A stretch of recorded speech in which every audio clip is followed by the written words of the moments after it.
नमस्ते दोस्तों, पहले आप ये वीडियो देखिए।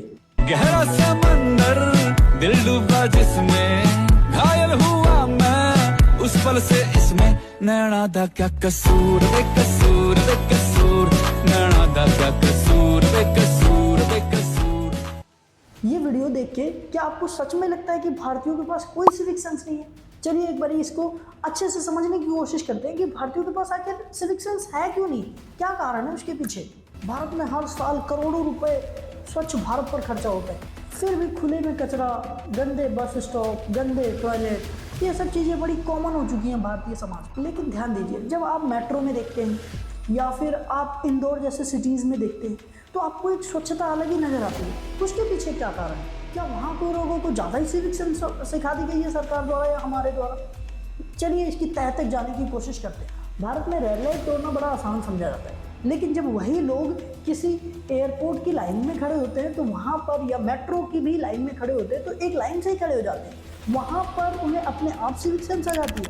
नहीं, कारण यह है कि वहाँ पर जुर्माना की राशि बहुत ज़्यादा कड़े हैं और जो वहाँ के नियम है बहुत ज़्यादा कड़े हैं। लेकिन अगर कोई व्यक्ति रेड लाइट क्रॉस करके निकलता है तो रेड लाइट पे अगर उसे पुलिस देख भी लेती है तो पुलिस को 200-400 रुपये खिला करके वो वहाँ से निकल जाता है। तो हमारे यहाँ पर थोड़ा तो दिक्कतें हमारी करप्शन में भी है। हमारे यहाँ पर पुलिस ऑफिसर्स या जुर्माने की जो राशियाँ हैं उसको सही ढंग से तय नहीं कर पाते। भारत में रेड लाइट तोड़ना बड़ा ही नॉर्मल माना जाने लगा, परंतु जब वही लोग किसी मेट्रो की या किसी एयरपोर्ट की लाइन में खड़े होते हैं तो एक लाइन से लग जाते हैं। क्या वहाँ उन्हें सिविक सेंस सिखा दी जाती है? नहीं, क्योंकि वहाँ पर जो जुर्माना की राशि है वो बहुत ज़्यादा हार्ड है या फिर वहाँ जुगाड़ नहीं है कोई बचने का।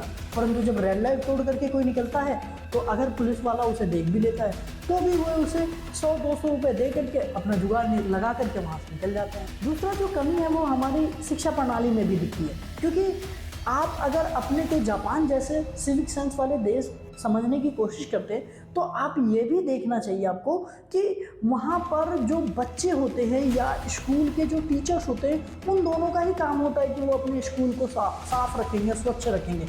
परंतु भारत में अगर किसी बच्चे से स्कूल साफ कराया जाएगा तो उसे लगता है कि ये मुझे पनिशमेंट मिल गई, और अगर टीचर अगर साफ करने जाएगा तो टीचर कहेगा ये तो मेरे लिए काम ही नहीं है, मेरा काम थोड़ा है, मैं क्यों करूँगा ये काम।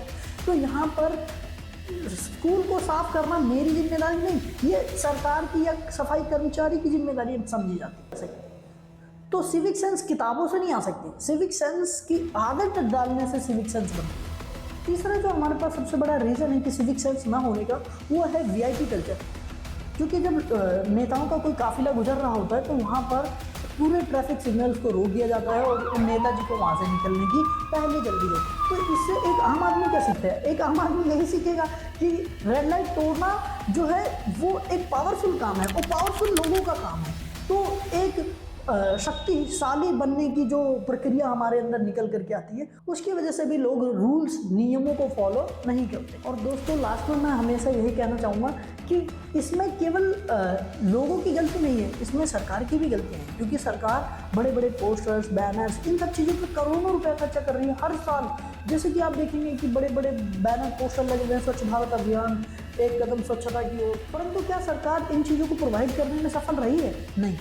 अगर आप शहरों में जाकर के भी देखेंगे तो दूर दूर तक आपको कोई भी डस्टबिन नहीं मिलेगा रोडों के किनारे। अगर मिलेगा भी तो वो काफ़ी दूरी पर, तो लोगों के हाथ में वो कूड़ा या कुछ भी होगा वो हाथ में लेकर के चलने वाली आदत डेवलप ही नहीं हो पाएगी। तो अगर सरकारें खर्चा कर रही है बैनर्स, पोस्टर्स, इन चीज़ों पर, तो उसकी जगह तो उन्हें किन चीज़ों पर खर्चा करना चाहिए? डस्टबिन्स या पब्लिक टॉयलेट्स। अब पब्लिक टॉयलेट्स की अगर एग्जांपल ले तो पब्लिक टॉयलेट्स में भी प्रॉब्लम है, क्योंकि पब्लिक टॉयलेट जो वो बनाते हैं तो वहाँ पर साफ़ सफाई नहीं रहती। तो पब्लिक टॉयलेट जो होते हैं वो भी साफ़ नहीं रहते, क्योंकि वो लगता है लोगों को कि वो सरकार की जिम्मेदारी, क्योंकि वो हमारा तो है नहीं, हमारे लिए थोड़ा है। तो इन सब चीज़ों को हमारी आदतों के द्वारा ही सब सुधारा जा सकता है। इसे एक आदत बनानी पड़ेगी कि हमें चीज़ों को कहीं भी नहीं फेंकना चाहिए। हमें जिस चीज़ को जहाँ फेंका जाना चाहिए उसे वहीं फेंका जाना चाहिए। पब्लिक प्रॉपर्टी को सरकार की प्रॉपर्टी ना समझ के मेरी प्रॉपर्टी जिस दिन लोग समझने लगेंगे उसी दिन से भारत में सिविक सेंस में भी बढ़ना चालू हो जाए। नहीं तो हमारे देश में जो अभी सिविक सेंस के हालात है इन चीज़ों से तो निपटना काफ़ी मुश्किल होगा।